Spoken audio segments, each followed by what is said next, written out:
In this video, we're going to break down the importance of content when running paid ads, exactly why you need to be posting content, what posting content for paid ads looks like, and how to step-by-step implement this into your business. Now, I don't claim to be a content expert. You can look at my page. I don't necessarily know how to go viral on YouTube. I don't necessarily know how to go viral on Instagram, but we've seen growth recently, and we constantly leverage content in our advertising to really improve ROAS on ad campaigns. So why is content important? Content is a sales asset, meaning you should not be viewing content as something that will make you money. In fact, I have posted on YouTube for years. Half of the videos I unlisted because I was this babbling idiot, and I have only booked a handful of calls. It is not a driving revenue source. It never has been. But what it is great for is, let's say a prospect has a question about how we use content in their ads. Just go watch this video. Here you go, problem solved. Content is a great sales asset, which is why I tell everybody to start on YouTube. Because what I'm able to do is, in my sales process, I can send them YouTube videos. We had a prospect 2-3 weeks ago ask us a question about how we make sure we have good lead quality. So I sent him 3 videos on the channel about lead quality. I said, just watch these, throw them in a cloud or something, transcribe them, I don't care, but this is how we handle it.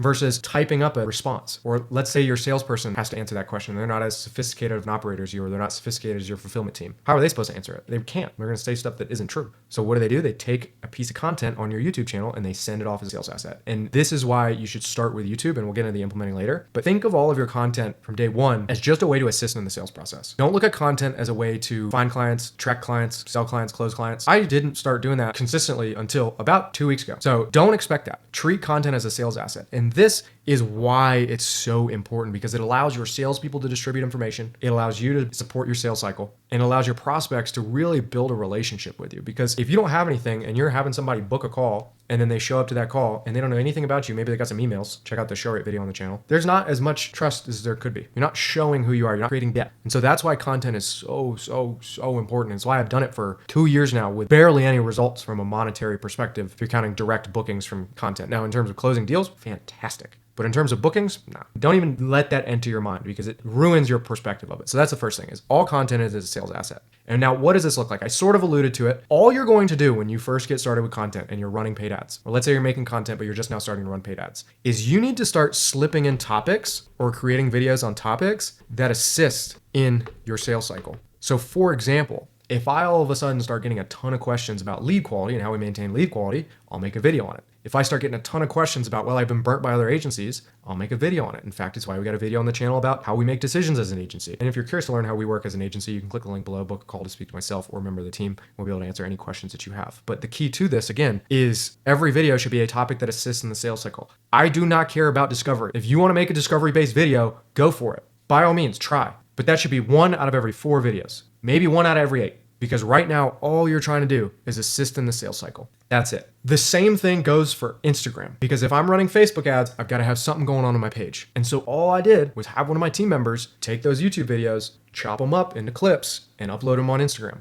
And I didn't even post selfie videos for a long time. I did randomly, but it was just those videos, because if I ever decided I want to run ads, this is going to be the way I'm going to get high-ticket clients. I now have a page with a ton of content that I can use in my advertising through different ad strategies, which that's a whole nother video, but I now have that too. And so all that we're doing is we're filming a YouTube video on a topic that handles an objection, and we're turning this into a bunch of different Instagram videos. Now, someone that's a true creative and short form specialist will tell you to do something completely different. But again, we're not trying to drive discovery or booked calls with this strategy. This is just to support the paid ads process. And so that's all we're doing. Is again, we're taking a YouTube video, we're turning it into content and just repeating. Because as I start putting ad dollars behind it, I will begin to see success in my content. And it's a byproduct. One of our clients, I think half his profile was built off paid. I think I came to him 3,000 or 4,000 followers. Half of it was built off paid ads, because we leveraged his content in the sales process. The other thing is, if somebody clicks on your profile, they see a Facebook ad and they click on your profile, and your profile has nothing, or it's got like I don't know if you've seen those reels, it's just got the basic Facebook logo thing where it's just the letters of the brand. If your page looks like Dookie, you're going to attract Dookie. You're going to repel the people you want. So the goal with this is to just create the storefront.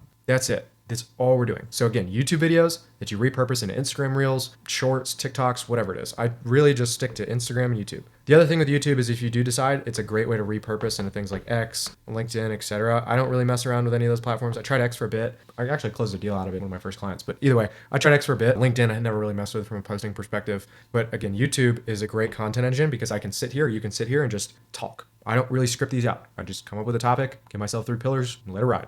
can turn in everything else you need. So this is the basic foundation. Now, how do we actually implement this? We understand why content's important. We understand what this looks like in practice. How do we implement content into this system? If you're already taking sales calls, which I'd hope you are, all you're going to do is take those recordings, feed them to a platform like Claude, GPT, I don't like GPT, but I'll still give them credit where credit's due, Manus, any one of these large language models. And you're going to ask it to extract topics that are commonly brought up on your sales calls that can be answered with content. Now there's a whole complex prompt. Prompting is a whole nother story, but simply put, all you want to do is ask it to extract all of the topics that you can make YouTube videos about that will support in your sales cycle to do two things: decrease your sales cycle and pre-handle / answer any limiting beliefs and objections beforehand. That's it. And then you're going to take all of the topics that this produces and you're going to turn them into YouTube videos. And going back to the beginning of this video, I do not care if these videos get 2 views. It's great for team morale, as I've seen very recently, to have these videos blow up and get 100K views, 20K views. That's cool. But none of the videos for YouTube or Instagram, you should not care at all about views. You should not care at all about engagement to start. You just need to post. You need to get your storefront out. And you need to do it with as little friction as possible, because in the beginning, this is not going to generate a ton of revenue. Now, if you watch this video in 6 years and my channel is highly produced, or we're in a studio, we're doing all this fancy stuff, that's because there's a team behind it, or content is producing a larger portion of the revenue. But if your market does not demand that and you're not making revenue from it, start with the simple stuff.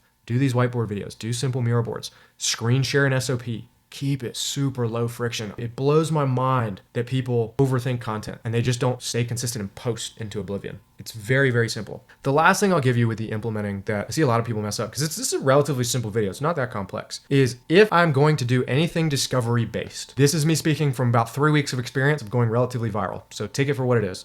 But where I see so many people go wrong is they just talk about something. If they're trying to get views or get engagement, which you should not be worried about right now, just start posting. There are 3 things you need to do to guarantee that you will pull some sort of viewing, some sort of engagement. Number 1, find a topic that performs in your niche. Very, very simple. Then go to another niche and find a format that performs well. And then the last thing is make sure that that video has some sort of payoff. Whether it's a reason for them to save it, a reason for them to share it, a reason for them to subscribe or follow or like, whatever it is, this is all you're doing. That's it. That is the secret. That's all. And you just keep repeating. If we go back to the beginning though, start this whole thing by just pulling topics from call recordings and having it make you topics. Because finding viral topics is very different than finding topics that will support your existing sales process. That's where you want to start, because that will make you more money than trying to go viral and book calls. All that going viral does is create authority, but that doesn't close deals. Showing depth of knowledge, creating urgency, handling objections, that is what drives revenue in the beginning. So start with the call recordings. Start here.